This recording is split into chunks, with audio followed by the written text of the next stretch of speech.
Hey everybody! I did a little bit of extra credit work this week. I'm between projects, so I drew a comic strip, and a couple minutes in, I thought, I should probably just turn on my little screen recorder and capture some of this stuff, just to kind of show my process. I did one of like an Abraham Lincoln drawing I did a couple months ago. It was a while ago, so I thought, hey, it might be kind of fun to kind of walk through this process. I used to draw a webcomic almost every single week, so this is like pretty familiar territory for me.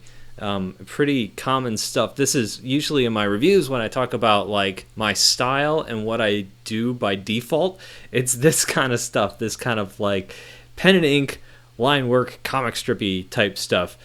So usually what I do is I like to use Photoshop to block out my text, and I don't worry so much about the font that I'm going to use or anything. I just like to get the text and the panel layout in there first. I didn't record that part because I really wasn't thinking about it at the time until the script was done, and I was like, this is actually kind of funny. If you want to see it, I probably have already done it. I'll throw a link in the video so you can kind of click through and actually read the comic because it's kind of hard to read here. Maybe you can get a feel for it. I don't know. So I started in Photoshop. I blocked off all my panels and figured out what it was going to look like. And then what's happening here and what's been happening for the last minute or so is I'm just penciling in the whole thing. I'm trying to get a sense of what it's going to look like and where the characters will be.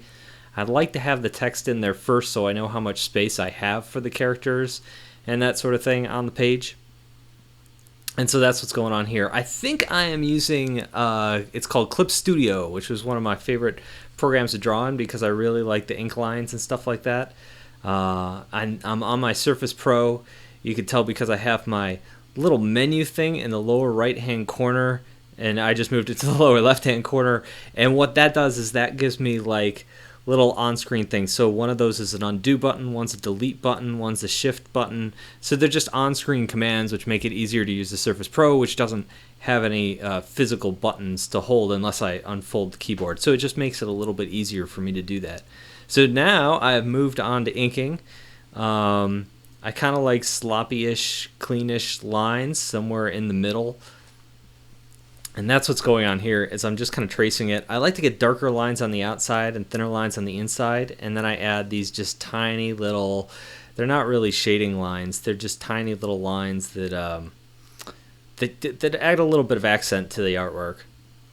And I'm terrible at drawing feet, but those little stubby feet turned out okay. So as I'm inking this, I'm thinking that I want to kind of do the backgrounds even lighter than the foregrounds to make the characters stand out a little bit more. I'm also not too worried about going outside of the lines at this point as far as the boundary box lines. And when I get to coloring, I'm going to show it a little bit better. But what I'm going to do is I'm probably just going to throw shades of gray down on there. Actually, I know how this ends. I do throw a bunch of shades of gray on there because I didn't want to color the entire thing. Coloring every pepperoni red and every face, whatever skin color it is, and every hair, its color and whatnot. That's kind of time consuming, and I just wanted to flip out a really fast comic strip. It's like I had the idea. I just wanted to churn it out on a Saturday afternoon. And that sort of thing. Here I'm drawing Guy Fieri, the Food Channel guy. Some people love him, some people hate him. I don't know. I'm kind of medium on the guy. I don't really hate him. I don't love him either, but I thought it'd be kind of funny if I could give him a little cameo in the comic strip. Like, it's the character's favorite chef, favorite show. Yeah, so I'm just waiting for the art here to get to my grayscale point so I can talk about that a little bit. Yeah, you can see the surface is the thing with drawing on the surface is every so often your hand will like touch the layers and you'll switch layers, or your hand will touch something. What we just saw up there is I think it was telling me like the percentage of my battery and whatnot. That's because my hand brushed against the screen and it popped it open. There's a lot of functionality. You kind of get used to it after a while. Here's the color. So what I ended up doing is I took away the dark black lines around each and every panel, and instead I just made those boxes in Photoshop because I moved from Clip Studio to Photoshop at this point. I do like doing my finishes in Photoshop just because I'm really familiar with it. And I did my blocking in Photoshop too.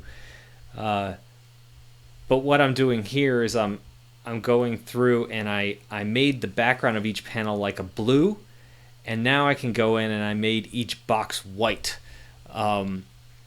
And so the white looks good on the blue, and I don't have to have a strong border around any of the text boxes. I don't have to have a strong border around the edge of each and every like panel box. Also, you notice I've moved to a still image here. Bandicam crashed on me when I was finishing up this comic. But I did kind of want to show that I like more subtle word balloons. It lets me kind of differentiate using yellow for like the robot who's talking and using white for the character who's talking.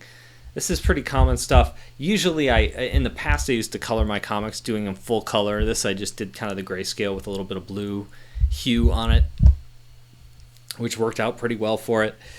But yeah, that's kind of my process. That's kind of how I think this stuff through. I tend to bounce between programs. Oftentimes I'll draw in Photoshop, move to Illustrator, and then move it back to Photoshop. And this one I started in Photoshop, went to Clip Studio, moved it back to Photoshop. This is common for me. I know this probably drives some people nuts, but I usually get to a point where I'm like, boy, this is frustrating to do in this program. So I just export it, import it into something else, and go from there. So that's my comic drawing program. I'm going to link that thing up. Just wanted to throw this video out there as an extra this week since I have some time on my hands, and I will be back next week with one of my normal videos. I'll talk to you guys later.